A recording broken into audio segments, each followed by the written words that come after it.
Hi everybody, welcome to my channel, beautiful people. Welcome to my channel once again. I am Eddie Wells and this is another video for y'all. Hope y'all been good. And in this video today, well, I'm gonna be talking about how I landed my job as a residential security guard, currently working in Banana Island, Lagos, Ikoyi, and the things I had to go through, the skill set I have now, the things that I know now, because I have like more than a year of experience in this line of job.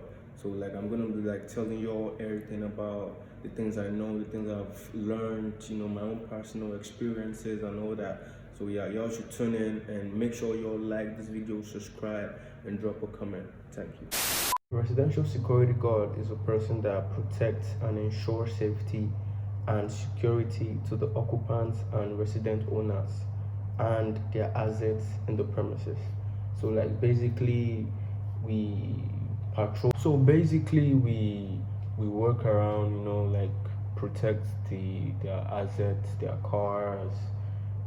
So our number one question that I'm going to be answering right now is how I got into security guard job, how I landed into the job, my process in which like I went through and learning, training and all that. Yeah. So like when I started the training, I was literally just doing a regular gateman job because like the country is really hard. It's really hard to find job because it's everywhere's hard. So like I was doing a regular gateman job. I was getting paid like I think 15,000 naira at the time, and so somebody introduced me to the company, which is Prudential Guard Limited, in which I work with. So I went for the training in Obalinde here, which is you can go from Obalinde Falomo at the Beado Road. I went for the training. I went for like 3 weeks training. I was going about almost every day. Then I attended the training, did a lot of training, writing. I did an exam. I did pension. I register for pension. I had to go after the whole training. They will send you to their head office, which is in Aja. I went there. I did some couple of things to met with my manager. They did an orientation for us. They did orientation. They gave us the uniform, the work clothes, the boots, and all that. Then after a few days, they posted me down to the space where I'm working right now. So I started working here. Started doing my thing. It was really just new because resident in an area like this, which a lot of distinguished gentlemen and women, a lot of big personnel, this place that they live. So like you have to comport yourself, you have to be coordinated, know what you're doing. So that was the whole process in which I had to go through. It's really easy said than done, trust me. Really easy said than done. You have to spend your money for transportation every day. You have to spend your money at the head office because they'll tell you to do guarantor. You do bring like 3 guarantors that works with the government. They have like a government valid ID card, means of identity. Then the whole guarantor stuff was really stressful. You'd have to go and come and go and come. It was really very overwhelming at some point. But you that you're looking for something, you have to be persevered and just keep trying till you get it. So that's how I was about to. That's how I landed the job here today. So the number two question is the responsibility in which I had to get used to as a security guard. The things I had to learn that took time to get used to. You understand? So number one is recognizing the occupants and their vehicles. The occupants, their vehicles, their vehicle plate numbers, just to avoid issues. Because when I first started, you definitely know all the occupants at once. You take time to knowing them, and there are some of them that they travel, they just come back once in a while, they go again. So like it took time to know all the occupants and their vehicles and vehicle plate numbers. So number two is getting hourly code for vehicle movements. So at this place in Banana Island, like the main gate, we get hourly code from them because the people that is in charge of protecting this whole estate they're called Bipera. So they are the one that generate hourly code that we give to occupants that are expecting visitors or people that are coming to deliver stuff for them. So we get that code every hour from the Bipera. We get it and write it down. Whenever any occupant needs it, we tell them the code. So number three thing is documentation of vehicle movement in and out of the premises.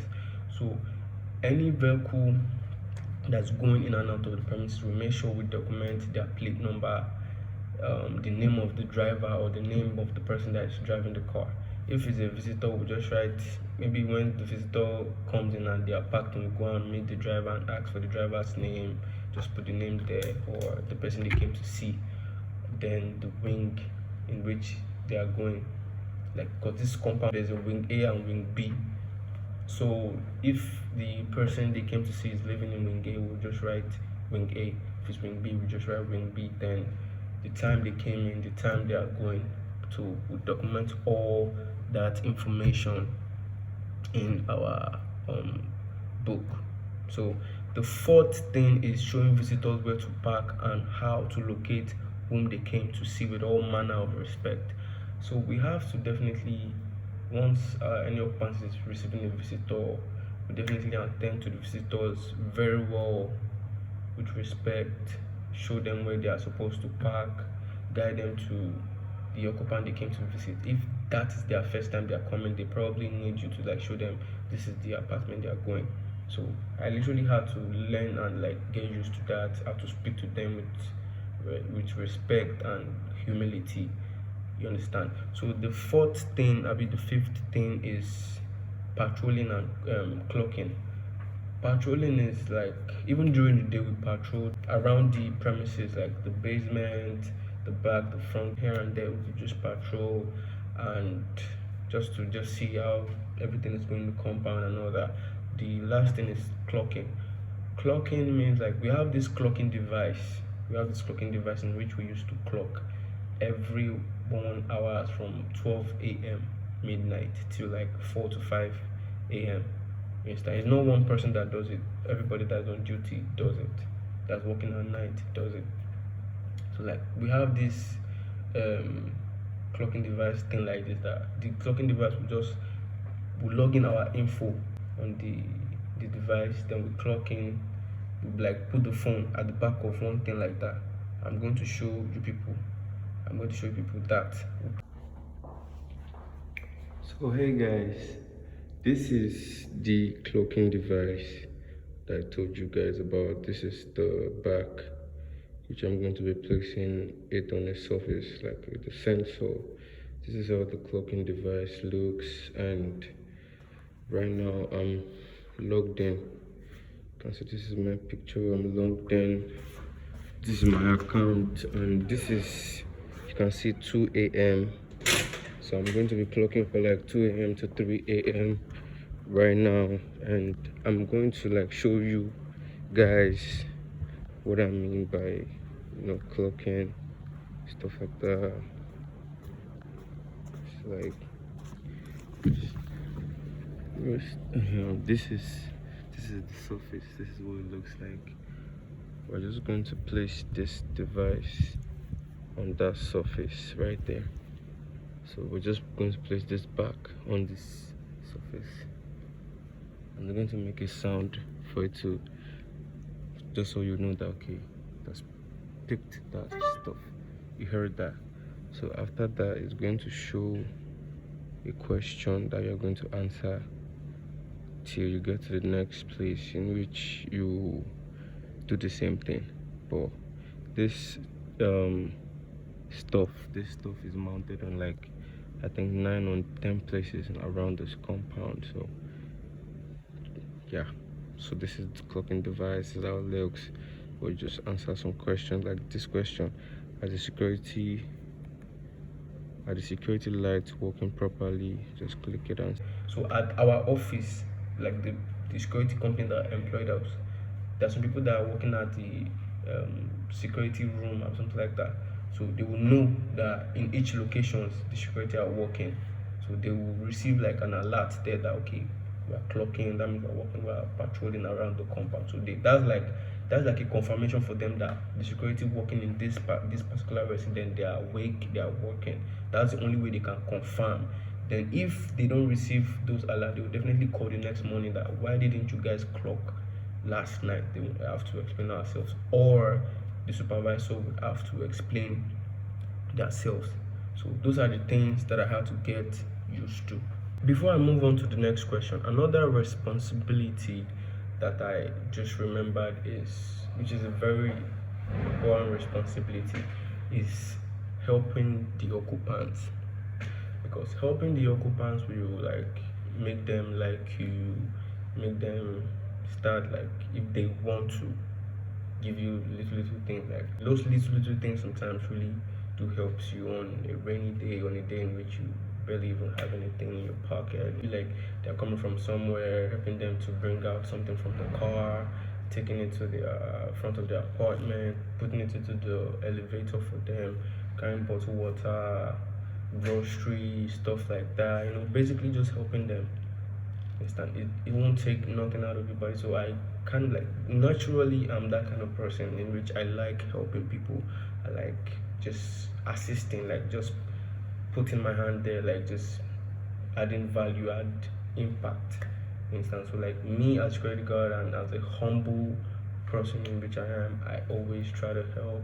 Even when you're coming into like an occupant or visiting, I always help them till they enter into the elevator. Instance, because that is our job to care, to protect, to safeguard. Understand? So that is one responsibility as well that is really important.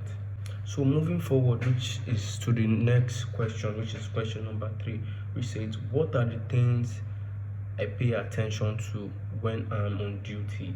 These little things I pay attention to while I'm on duty is, sometimes while you're working, there might be maybe something is smelling, something is like a little dirty on the floor, footprints from a dirty shoe or slippers or whatever.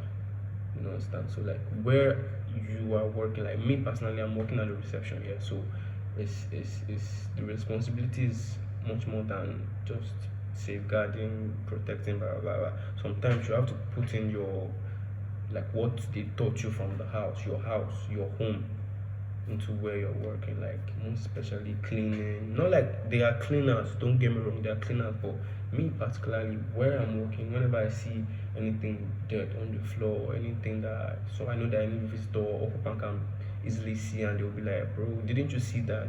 Like stuff like that. I wouldn't give them chance to just think I'm a dirty security guard. So if there's a footprint on the floor that's dirty or something like that, I'll definitely quickly take mob where it is. It's not really far from where my duty post. I'll quickly get a mob, get a packer and a broom or what I'm going to use to sweep the dirt on the floor or mop the dirty footprint on the floor. Or if it's like a table or they are carrying something and like they're carrying something from their flat and it's kind of like smelling or anything, I'll quickly take the air freshener, put it all around my duty post or the diffuser, turn it on, and everywhere it starts smelling good again. Like those are little things that you as security guard you have to pay attention to. You might be working at the reception, these are cleaner responsibility, but all the time you can't just say you want to go and call cleaner, go and call cleaner, go and call cleaner. These are little things that you can do by yourself that me I do. So those are little things I pay attention to. And another thing is the kids of the occupants, maybe they are at the poolside, stuff like that. I always try to still make sure to see what they're doing. Whenever they are running all around the compound and they are like kind of like going outside of the premises, we make sure we don't allow that, except they are with their parents.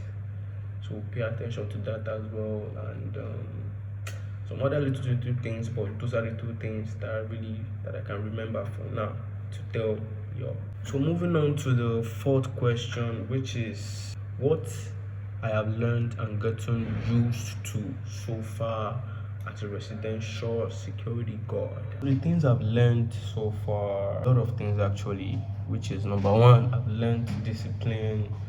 I've learned to be disciplined, to discipline myself personally, stand on my word, stand on instructions. When they say sit down there. Where they say do this, don't do that, let the occupant know this is like security rules and regulation, which is disciplinary. So I've learned discipline, I've learned punctuality, I've learned to wake up really early sometimes,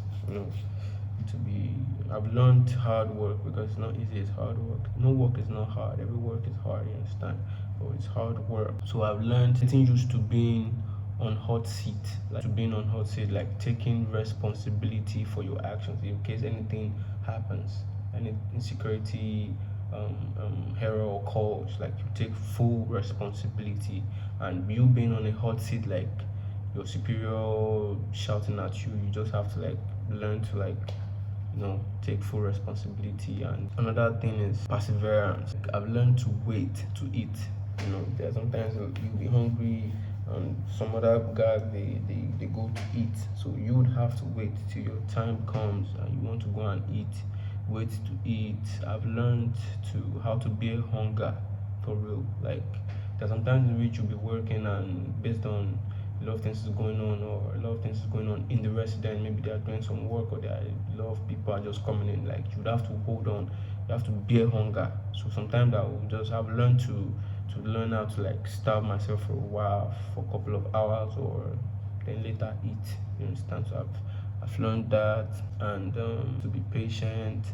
I've learned communication. I've learned how to speak more, like communication. I've learned to respect. I've learned to smile even when you're super upset about whatever personal reason you have to be upset. I've learned to smile under any circumstances. Understand? I've learned tolerance. I've learned confidence, to speak with confidence to an occupant or to a visitor. To speak with confidence. I've learned that too. Those are the things I have learned. Moving on to the fifth question, which says, what can you do to improve your skills and be a better residential security guard? The things that you can do to up your skill is learn your surveillance skills more, like watch cameras, how to study cameras. Like, we have this surveillance TV, like more than like 6 or 7 TV or 8 TVs we watch. So we as we are opening gates, recording, getting code, we still have to be watching the surveillance TV to know what's going on where our eyes are not at the moment. So the TV will be seeing everybody that's moving in the premises, like the workers and all that, to monitor the workers and everything. Because if anything goes wrong, if anything is stolen, security guard are the number one people that their names are going to be mentioned. So the number two thing is lifting, like working out, carrying weight. As a security guard, you don't necessarily have to look like as if you can't even protect a child, talk less of a full-grown human. So like working out, like working on your physical body, looking good, like that's part of something you have to like put your time into. And me, I do a little bit of that and more of road walking and jogging. I do that a lot. So another thing is following complex instructions. So you have to follow instructions from your superiors, the ones that are comfortable, the ones that are not comfortable, the one that is pleasant and not pleasant. You definitely have to follow instructions. Those are the things you can do to improve your residential security guard. Moving on to the last question, which is number 6, the last question, which says things that shouldn't be done while on duty.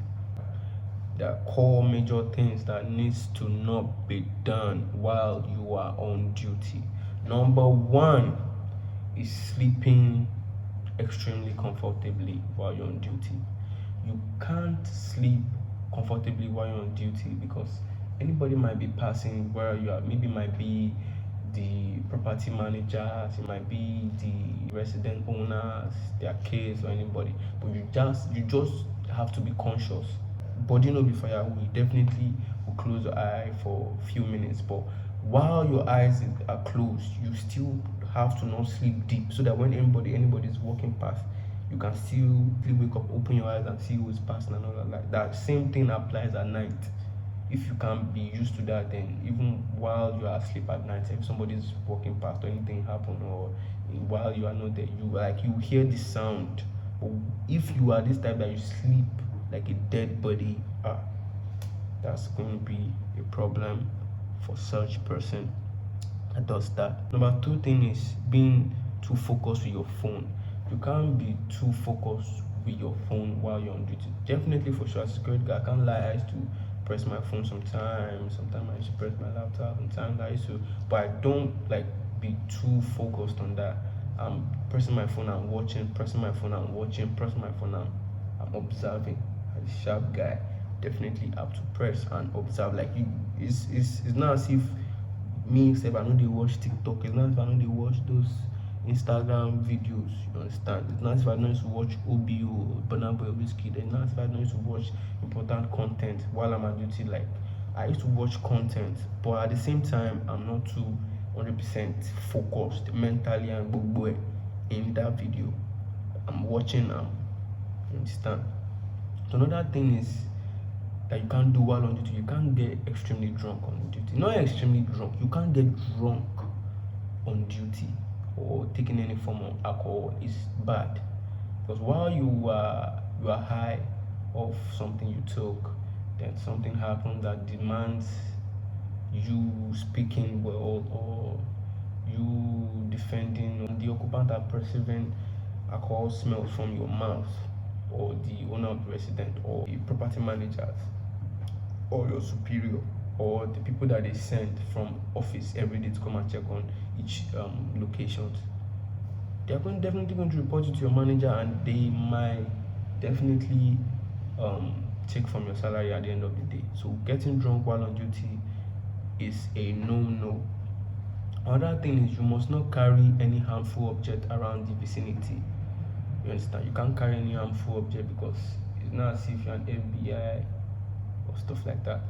You are just protecting the residents, and since you are not allowed to carry that, you don't have to carry that. If you needed that, they would have told you from the onset. So that is not allowed. And the last thing is abandonment of duty post or beat.